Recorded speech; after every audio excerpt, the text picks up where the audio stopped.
Sonnet composed upon Westminster Bridge, September 3rd, 1802. September 3rd, 1802 اس poem کی لکھی جانے کی ڈیٹ ہے. اس پوئم کے آتھر ولیم ورڈزورتھ ہیں جو کہ بہت فیمس جو ہے پوئٹ ہیں انگلش لٹریچر میں.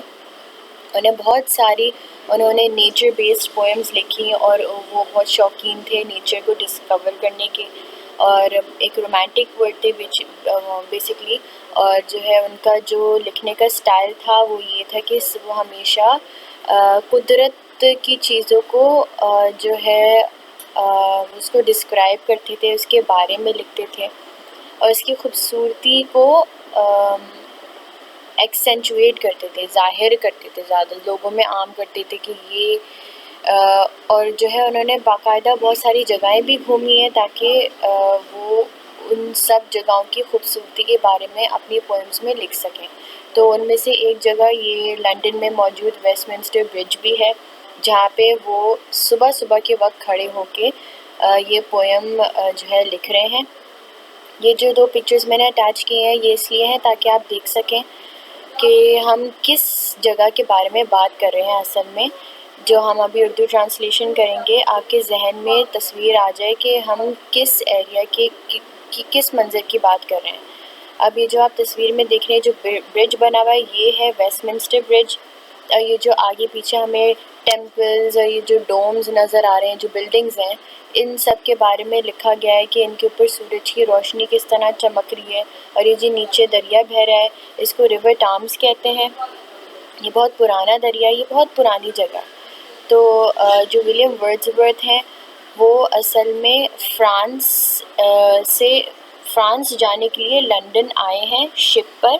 انہیں فرانس اس لیے جانا ہے کیونکہ وہاں پہ ان کی مسٹریس یعنی ان کی وائف رہتی ہے اور ان کی بیٹی جنہیں انہوں نے 10 سال سے نہیں دیکھا. اس لیے کیونکہ برٹن اور فرانس میں کچھ ڈفرینسز ہیں اور برٹن اور فرانس میں آپس میں ٹریول کرنا مشکل تھا. تو اب وہ ادھر آئے ہیں اور بہت مایوس ہیں کیونکہ وہ اپنی بیوی اور بیٹی سے دور ہیں اتنے ٹائم تک. تو اب وہ ان سے بس جا کے ملنا چاہتے ہیں.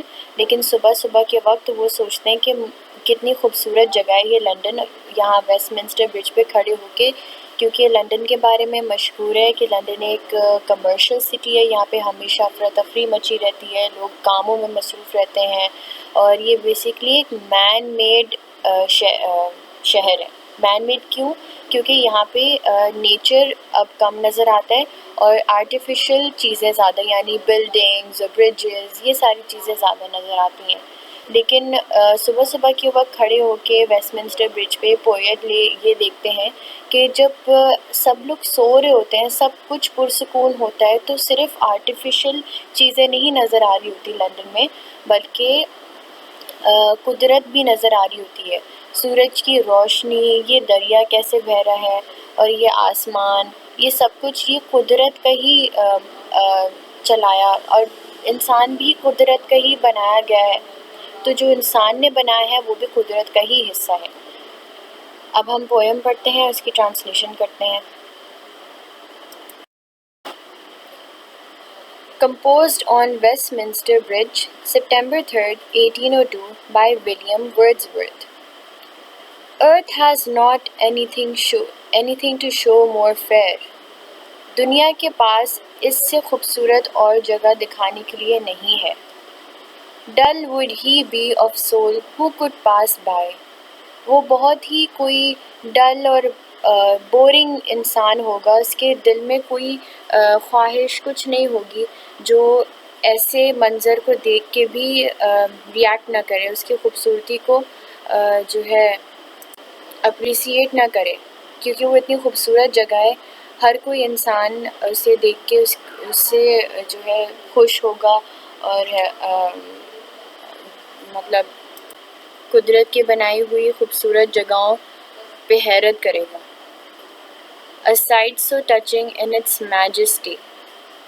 ایک جگہ جو اتنی خوبصورت ہے, سو ٹچنگ یعنی کہ یہ ایک فیلنگ کو بیان کر رہے ہیں کہ ان کے دل کو کتنی چھو رہی ہے یہ جو منظر وہ دیکھ رہے ہیں. This city now doth like a garment wear.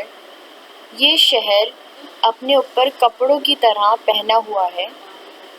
The beauty of the morning, silent bear. اب آپ یہ نوٹس کریں کہ اس کے کپلٹس بھی رائم کر رہے ہیں، اس کے اینڈ کے جو ورڈز ہیں وہ رائم کر رہے ہیں. سونٹ میں یوزلی یہی ہوتا ہے کہ ورڈز اینڈ کے رائم کرتے ہیں. تو wear, bear, by, majesty, fair, wear, اس طرح سے. تو یہ کہہ رہے ہیں this city now doth like a garment wear the beauty of the morning silent bear. یہ جو شہر ہے اپنے اوپر کپڑوں کی طرح اس صبح کی خوبصورتی کو پہنا ہوا ہے. سائلنٹ bear یعنی خاموش اور صاف ستھرا نظر آنے والا. Ships, towers, dooms, theatres and temples لائے. یہ سارے ان آرٹیفیشل بلڈنگس کا ذکر کیا گیا ہے جو کہ میں نے آپ کو ابھی بتایا تھا کہ لنڈن میں بہت ساری ایسی جگہیں موجود ہیں. برجز بنے ہوئے ہیں، بہت سارے ٹیمپلز ہیں جہاں ہندو پوجا کرتے ہیں، اور ڈومز ہیں یعنی کہ وہ گنبد، اور شپس، بحری جہاز، اور تھیٹر ہیں. بہت ساری ایسی چیزیں بنی ہوئی ہیں، بلڈنگز بنی ہوئی ہیں. Open into the fields and to the sky. بہت دور دور تک نظر آ رہی ہیں، فیلڈز میدانوں تک اور پورے آسمان تک سب کچھ کھلا، کیونکہ وہ ایک منظر انہیں پورا دکھ رہا ہے. مطلب ایسے وہ کسی بند جگہ پہ کھڑے ہوئے نہیں ہیں، وہ برج پہ کھڑے ہوئے ہیں جہاں سے انہیں چاروں طرف یہ ساری چیزیں نظر آ رہی ہیں. تو وہ یہ کہہ رہے ہیں کہ پورا آسمانوں تک اور پورے میدانوں تک یہ بھرا ہوا انہیں جو منظر ہے نظر آ رہا ہے. all bright and glittering in the smokeless air. چمکتا ہوا اور روشن اسموک لیس ایئر، کیونکہ صبح صبح کا وقت ہے، ابھی کوئی کمرشل ایکٹیویٹی نہیں ہوئی ہے، افراتفری نہیں ہوئی ہے، تو اسموک لیس ہے ہوا، اس کے اندر کوئی دھواں، کوئی فوگ نہیں ہے، بالکل کلیئر ہوا ہے، اور اس میں سورج کی روشنی آ کے ان بلڈنگز پہ چمک رہی ہے، روشن ہو رہی ہے، جو کہ صاف ستھری ہوا میں، صاف ستھرے سما میں نظر آ رہی ہے خوبصورتی سے. نیور ڈڈ سن مور بیوٹیفلی اسٹیپ. کبھی سورج اتنی خوبصورتی سے نہیں روشن ہوا. In his first Splendor valley, rock اور ہل. اتنی خوبصورتی سے تو وہ کبھی اس نے اپنی سورج کی پہلی کرن بھی نظر نہیں آئی وادیوں پہ اور پہاڑوں پہ، جتنا خوبصورت ابھی اس کی روشنی لگ رہی ہے. Never saw I, never felt a calm so deep. ظاہر سی بات ہے کیونکہ اب جب وہ برج پہ کھڑے ہوئے اتنا خوبصورت منظر دیکھ رہے ہیں تو انہیں دل میں بھی ان کے سکون ہو رہا ہے. تو وہ کہہ رہے ہیں میں نے کبھی اتنا سکون، اتنا گہرا سکون کبھی ایکسپیرئنس نہیں کیا جو اب میں کر رہا ہوں لنڈن میں. The river glided at his own sweet will. دریا بہہ رہا ہے اپنے ہی مقصد سے دریا بہہ رہا ہے. ان کے سامنے جو دریا ہے جس کا نام ریور ٹامز ہے، میں نے آپ کو بتایا ہے، وہ بس بہہ رہا ہے اپنے مقصد سے پرسکون طریقے سے، اور اس کے اوپر بھی سورج کی روشنی چمک رہی ہے. Dear God the very houses seem asleep. کیونکہ یہ منظر اتنا زیادہ پرسکون ہے تو انہیں ایسا لگ رہا ہے کہ سارے گھر بھی جو ہے سو رہے ہیں. اس کے گھر کے اندر کیونکہ لوگ سب سو رہے ہیں، صبح صبح کا وقت ہے، ابھی کوئی اٹھا نہیں ہے، سورج نکلا ہی ہے، تو ابھی بھی سب سو رہے ہیں. تو وہ یہ ڈیئر گاڈ، یا اللہ، یہ کتنا خوبصورت منظر ہے جو سب اپنے گھروں میں سو رہے ہیں اور اتنا سکون ہے. And all that mighty heart is lying still. All that mighty heart کو، مائٹی ہارٹ بیسکلی وہ لنڈن کو کہہ رہے ہیں. یہ لنڈن جو ہے بالکل اسٹل ہے، مطلب کچھ بھی اس میں افراتفری نہیں ہو رہی، ایسا لگ رہا ہے کہ بس خاموش کھڑا ہے. تو یہ ہم نے جو پڑھا ہے یہ ساری لنڈن کی تعریفیں ہیں، اس کی صبح کی تعریفیں ہیں، اس میں جو نیچر موجود ہے، قدرت، اس کے بارے میں ڈسکس کیا گیا ہے.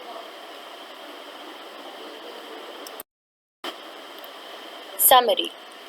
The beautiful sonnet has been composed by William Wordsworth. یہ sonnet William Wordsworth نے لکھی ہے. He has been regarded as the poet of nature in English literature.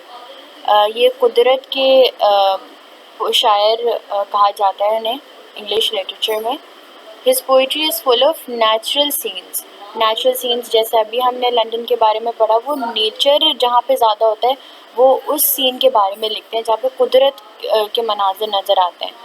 The view of London from Westminster Bridge at dawn inspired Wordsworth to write this everlasting poem. یعنی یہ جو waste minister برج پہ کھڑے ہوئے جو ویو انہیں نظر آ رہا ہے لنڈن کا ایٹ ڈان یعنی سورج کے نکلتے وقت، سورج ابھی نکلا ہی ہے اس وقت، اس نے انسپائر کیا ہے ورڈز ورتھ کو یہ پویم لکھنے پہ، کیونکہ وہ اتنا خوبصورت تھا. ان کا بہت دل چاہا کہ میں اس کے اوپر پویم لکھوں اس کی خوبصورتی پہ.